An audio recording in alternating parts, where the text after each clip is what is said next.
Vazhdojmë tani me recetën tjetër, jemi sërish në kuzhinë për të gatuar dhe për të sjell një tjetër ide për gatimet e sotme. Me këtë e hapim, e mbyllim, e shijojmë, ishte domethënë më e plota nga recetat që kemi zgjedhur, sigurisht ato më të rëndësishme do të bëhen të parë, se na duhen kohë për t'i pjekur. Tani do kalojmë tek një gatim tjetër, shumë i kollajt, bazë karotën, qepën. Karotën e kemi parë që shkon tek supa, shkon në pure, sidomos për fëmijët e vegjël, por është dhe sote. Çfarë është soteja? Soteja është një kaurdisje në tigan, edhe është shumë e këndshme. Unë, përpara përgatitjes, normalisht i kam zier pak. Ju nuk keni nevojë të zieni, absolutisht fare, sepse e keni kohën të tërë tuajën. Lë pak që të shkrihet. Jo më kot, unë ruaj ta edhe bishtat e spinaqit, sepse në fund fare kam një spërkati me bimë aromatike dhe pse jo dhe me kërcet e spinaqit, që asnjëherë s'kemi se t'i hedhim. Normalisht bëhen shumë të mira edhe supa. E fatkeqësisht shumica i hedhin. Gabim. Harxhem kot edhe ato kërcejt e lakrës apo të brokolit. Më duhet gjithçka, asgjë nuk anashkalohet, do që ta hedhim. Unë kam thënë, kam që në fillimet e mia fare dhe ne vinim nga një sistem që çdo gjë nuk hidhej.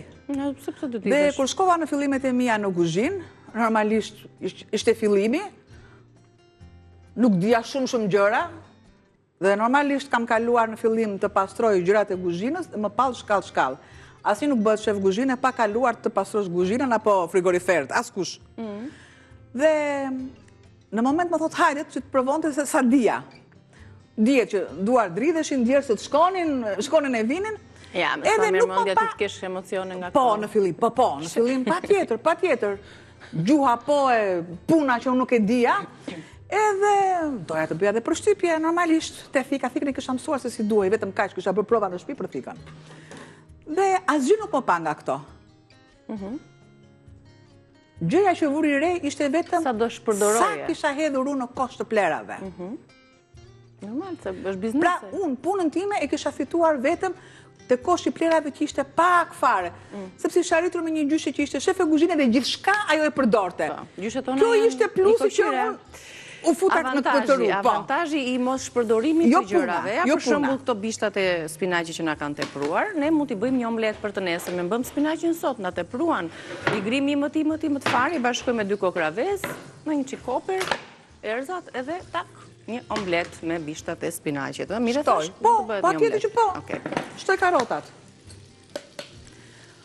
Patjetër që duhet yndyra sepse nuk ka as mishi, nuk ka asgjë. Është një shije, thjesht shija e duhur e karotës. Marr.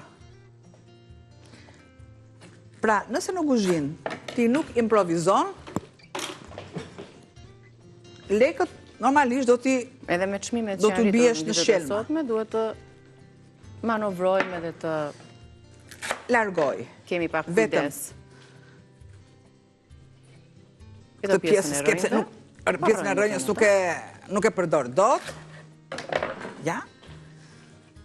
Por, nëse rënjën ju e keni pastruar shumë mirë.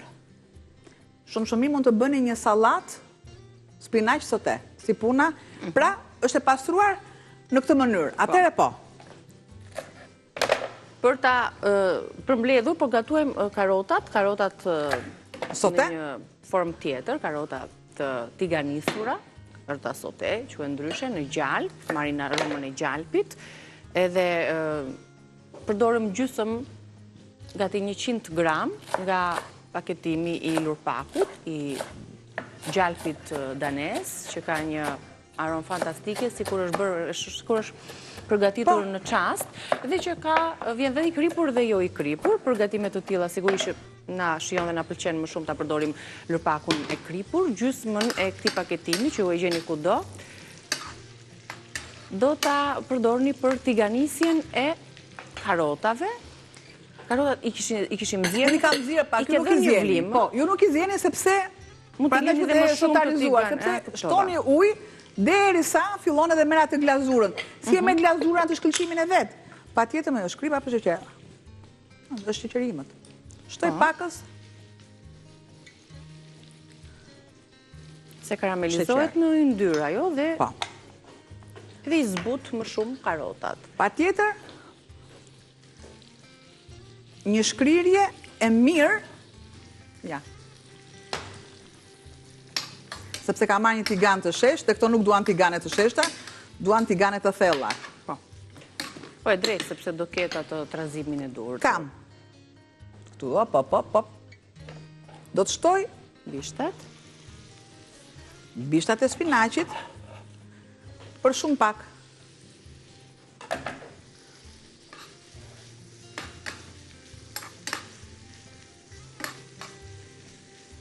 Dhe dihet që karotat kanë më shumë vlera kur ato ose piqen pak, ose zjen pak, për t'ja marrë të gjitha elementet që ato përmbajnë për shëndetin. Edhe tek majdanozi preferojmë t'i marrim bashkë me bishtat e majdanozit për t'ja shtuar si bim freskët aromatike. Tu kemi qepën. Jo, qepa nuk do t'a Nuk do t'a përdor. përdorësh. Sepse i tjetërsoj shijen. Marrë dhe pakës ujë që kam këtu. Pra do jetë në një formë shoqëruese e Shoqëruese shumë e mirë. tjera. Po. E lëm të bëhet. Mua do më pëlqente që si që zjem sot, ashtu t'i zjem dhe anvisat, pra më duke si kur e Po. marrin më mirë atë aromën e gjalpit kur janë të zbutura.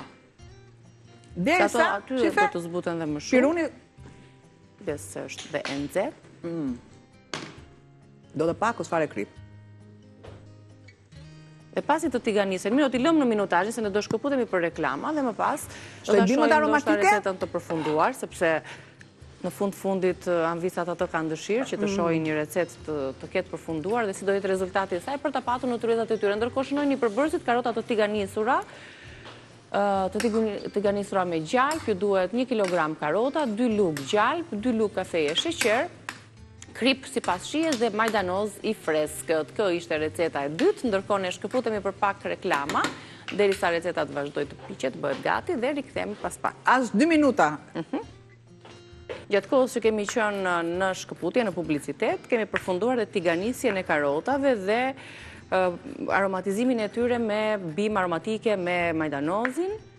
Dhe vërtet është një aromatizim, apo jo, se majdanozi e jep këtë freski në pjatë dhe këtë ngjyrë të bukur, kështu që ky kombinimi të dyja të pasura me vitamin C, edhe majdanozi edhe karotat, provojini sepse janë të mirë të shëndetit, po themi ne.